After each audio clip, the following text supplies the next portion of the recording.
Pour l'ensemble, garde à vous.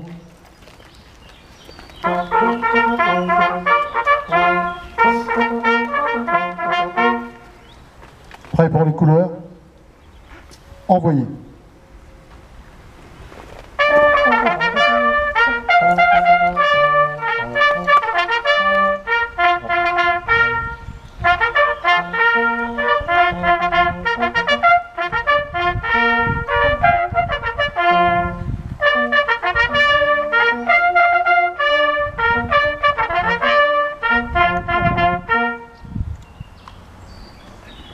Repos. Dépôt de gerbes et de lumignon au révérend père Bunel. Allez-y les enfants. À toi le chef.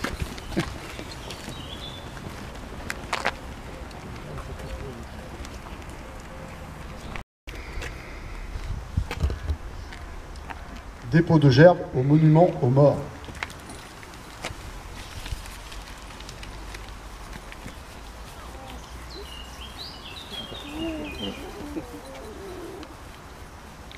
Ensemble, garde à vous. Aux morts.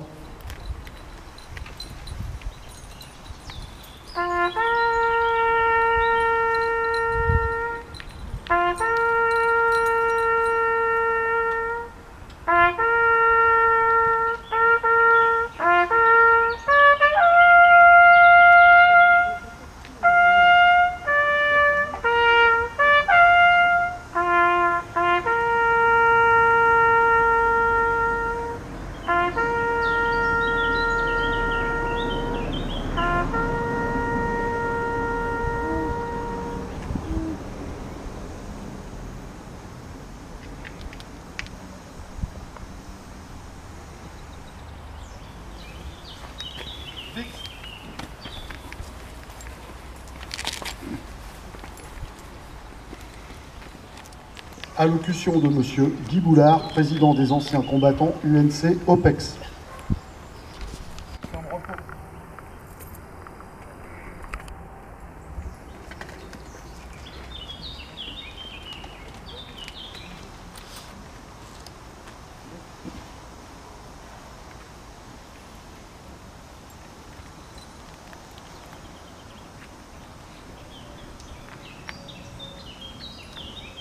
Monsieur le maire, mesdames et messieurs les élus, chers représentants des autorités civiles et militaires, mes chers compatriotes, mes chers camarades anciens combattants,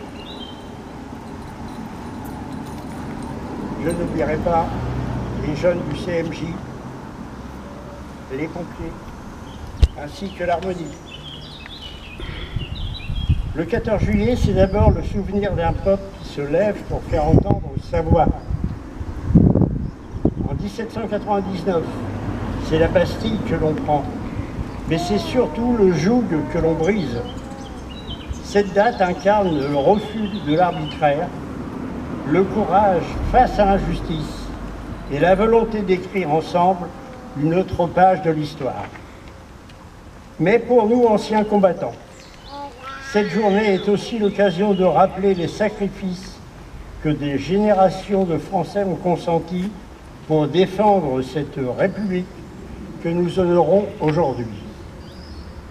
Nous pensons à nos aînés tombés lors des 2 guerres mondiales, aux soldats des conflits d'Indochine, d'Algérie, d'Afrique, à tous ceux qui ont combattu sous nos couleurs, loin de leur terre, au nom d'une certaine idée de la France. Nous pensons aussi à nos frères d'armes, plus récents, engagés sur d'autres théâtres d'opération, au Liban, au Sahel ou ailleurs. Leur engagement prolonge notre héritage. Leur bravoure, leur sens du devoir sont les fils invisibles qui relient hier à aujourd'hui. Le devoir de mémoire que nous portons n'est pas un regard figé sur le passé. C'est un appel à la vigilance, à la transmission, à la paix.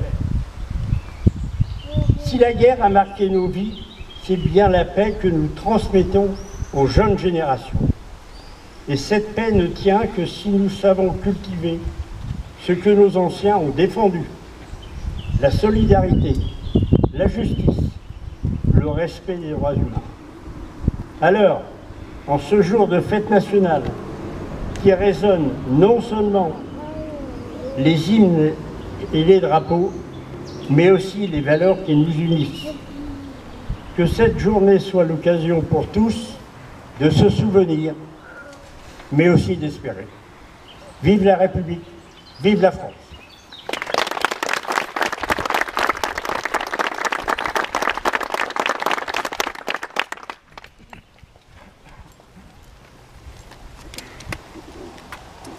Allocution de Monsieur Serge Serry, président des anciens combattants, ACPG CATM.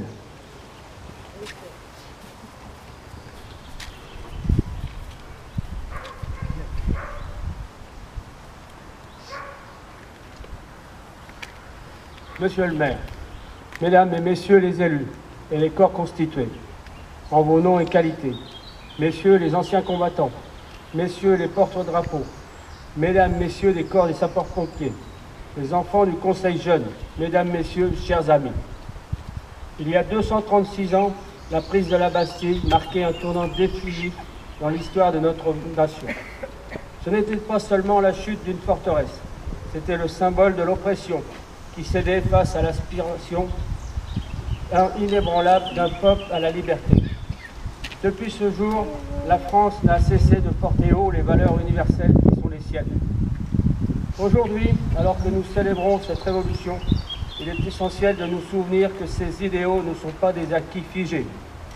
Ils sont un combat permanent, une œuvre collective que nous devons, chacun à notre niveau, continuer de bâtir et de protéger.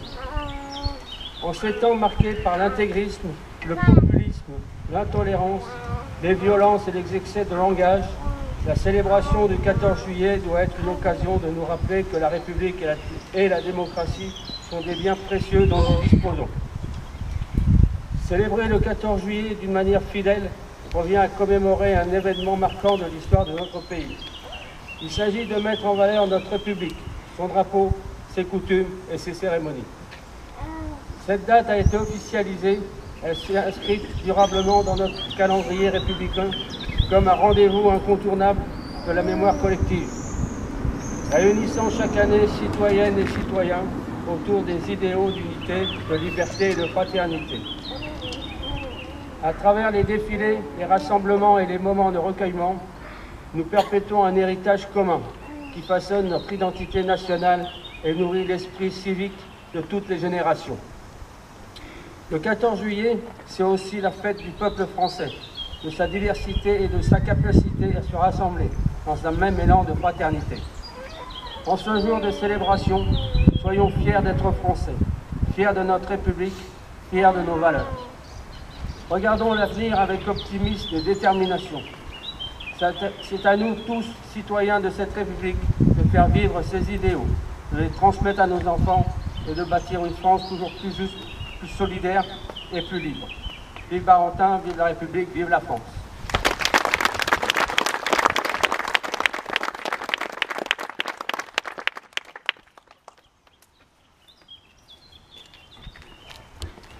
Allocution de Monsieur Christophe Bouillon, maire de la ville de Barentin.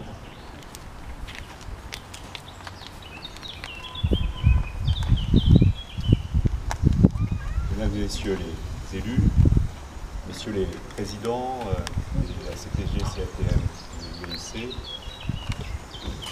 madame la commandante de la brigade gendarmerie de Clavigny-Barentin, messieurs les policiers municipaux, messieurs les sapeurs-pompiers de Barentin, nous marquerons le respect et l'affection que nous avons et l'amitié que nous avons pour eux dans quelques instants après cette cérémonie. Jeunes conseillers municipaux, ici présents, l'harmonie municipale, qui nous offre par sa présence à chaque fois la capacité de rehausser ces traditionnels rendez-vous commémoratifs auxquels les uns et les autres nous avons l'habitude d'assister. C'est vrai que nous sommes ici réunis nombreux pour célébrer ce moment de notre histoire commune, celle d'un peuple qui, au moment de la Révolution, a choisi de se lever, de se relever. Dans tout événement, il y a toujours un avant et un après. Il ne faut pas imaginer que 1789 est sorti comme cela, comme un volcan qui érupte. Il y a eu avant, d'abord des injustices. Elles sont le fruit de l'absolutisme, de l'autoritarisme. Elles sont le fruit d'inégalités posées qui faisaient que des hommes et des femmes étaient considérés avec moins de dignité que d'autres hommes et d'autres femmes. Elles étaient inscrites dans la vie de tous les jours, avec l'équivalent de caste. Il y a eu ces injustices, mais il y a eu aussi la dénonciation de ces injustices. Il y a eu le siècle des Lumières, porté par savants et philosophes, des hommes qui, avec des femmes, ont choisi la plume d'abord pour dénoncer, pour décrire, pour porter une parole, celles et ceux qui étaient soumis à ces inégalités. Et puis il y a eu 1789, cette prise de la Bastille, qui n'est pas simplement la libération d'une prison dont il restait d'ailleurs peu de prisonniers, mais qui est l'attaque à un symbole. Parce que la Bastille était clairement identifiée dans le peuple français comme le symbole de l'autoritarisme, de l'oppression, des injustices. Et puis il y a un après. Ce n'est pas aussitôt qu'ont été célébrées ces grandes pages de l'histoire de France. Il a fallu attendre quelques années, sous forme de fête de la fédération, fête des libertés, fête de la fraternité. Et puis enfin, un peu plus tard, chemin faisant, un peu moins d'une cinquantaine d'années plus tard, il y a eu posé dans la loi l'idée essentielle que les Français, chaque 14 juillet, devaient se retrouver, devaient se rassembler, devaient ensemble célébrer ces pages d'histoire. Nous avons écouté à l'instant les témoignages et les paroles des deux présidents des associations d'anciens combattants, ici dignement représentés. Je salue également les porte-drapeaux. Mais quel est ce lien indéfectible qui existe finalement entre ceux de 1789 et tous ceux qui se sont suivis dans les grandes périodes de l'histoire pour porter haut ce que la Révolution nous a légué? Il y a eu bien évidemment, juste après 1789, des grandes batailles. Celle de Valmy, qui a été un ferment pour le peuple français. Puis des défaites, celle de Sedan. Puis 1914, 1918. Et puis la Seconde Guerre mondiale. Puis Indochine, puis l'Algérie. Beaucoup d'autres occasions, finalement, pour des hommes et pour des femmes de se lever. Mais quel est ce lien, finalement, à travers les époques, à travers ces événements? Ce lien, ce sont les principes mêmes posés au moment de la Révolution française, que l'on retrouve parfois au fronton de nos mairies, qui sont les valeurs de la République. Liberté, égalité et fraternité. On a parfois le sentiment qu'elles peuvent s'effacer par l'usure du temps, par l'oubli, par le sentiment finalement que ces valeurs ne tiendraient pas tout seules, que ce ne serait que des mots. Mais ce ne sont pas des mots. Ce ne sont pas des mots qui ont conduit le père Jacques, Lucien Bunel, nous honorons la mémoire à chaque fois que nous nous retrouvons ici, il a fait agir, il a fait se dresser, il a fait sauver les jeunes enfants juifs. Il a fait refuser qu'on s'en prenne aux libertés, qu'on s'en prenne à la fraternité. C'est vraiment ces valeurs dont il était habité et qui l'ont porté à agir. De la même façon, les jeunes de 1914 à 1918 sont partis au front pour défendre l'intégrité du territoire, au nom même des valeurs de la République, comme leurs frères, quelques années plus tard, de la Deuxième Guerre mondiale, et nous en savons quelque chose ici même à Barentin, avec la mémoire forte d'André Marie qui a participé à ces deux conflits.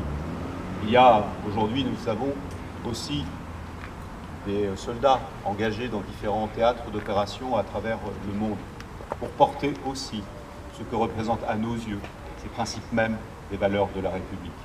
Mais ces valeurs, elles ne sont pas seulement présentes dans le cœur des forces armées, elles sont présentes aussi dans le cœur et dans les esprits de celles et ceux aujourd'hui qui défendent le service public, qu'ils soient ici rassemblés, les sapeurs-pompiers qui, au péril de leur vie, et autant que leur bravoure, viennent tous les jours, au quotidien, sauver des vies.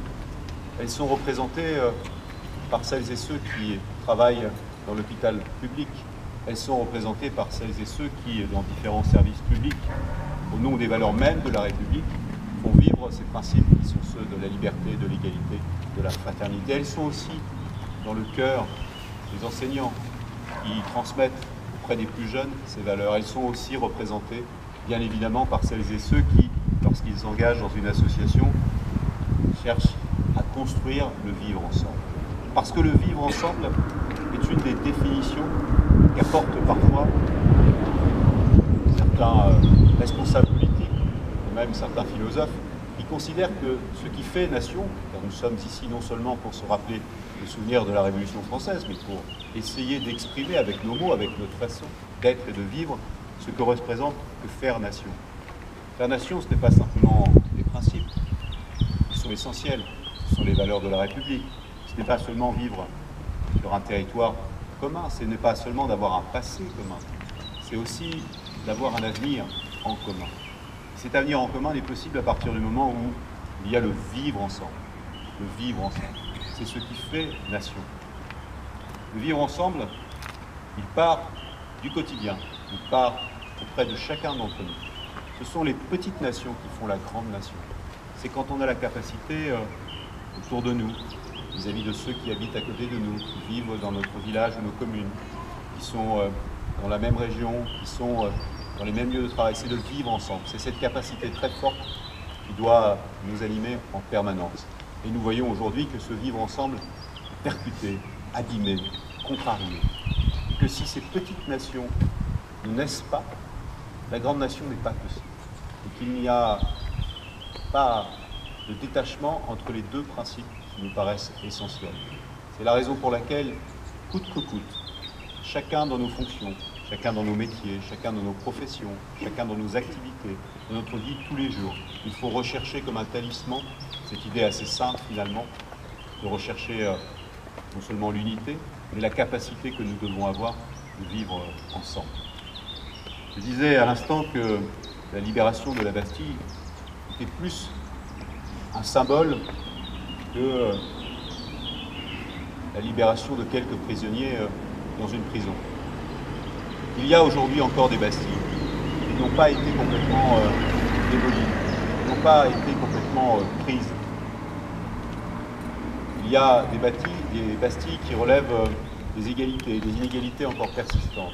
Partout de par le monde, nous voyons d'ailleurs apparaître des hommes, des femmes, et plutôt des hommes, qui remettent en cause le principe même de la liberté, qui remettent en cause le principe même de l'égalité, qui remettent en cause le principe même de la fraternité. Et tout comme nous avons, comme peuple, en 1789, considéré que ces valeurs étaient universelles, ils considèrent pour leur part que la remise en cause de ces valeurs doit être aussi universelle. Et nous voyons poindre, à travers le monde, une forme d'international de l'autoritarisme et de la remise en cause de ces valeurs. C'est à cela que nous devons penser aujourd'hui, et c'est la raison pour laquelle nous devons ensemble, du fond du cœur, crier « Vive la République et vive la France !»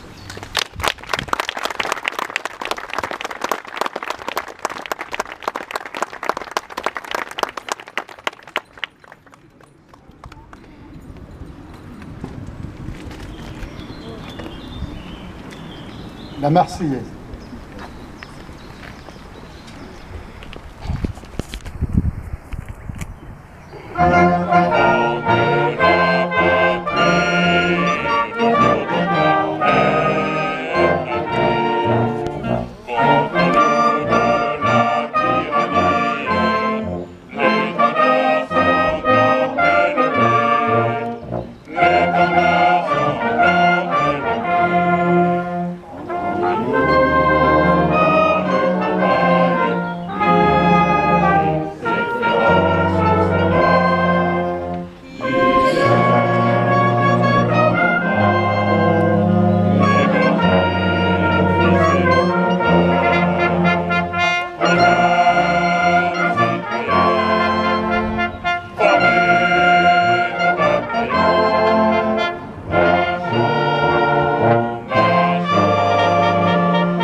cérémonie est maintenant terminée. À 11h30, place de la Libération, remise de diplôme aux sapeurs-pompiers et présentation du matériel par le centre de secours, suivi d'un vin d'honneur offert par la municipalité. À 15h30, au square Roosevelt, concert de l'harmonie municipale. Merci à tous. 15h, excusez-moi, 15h.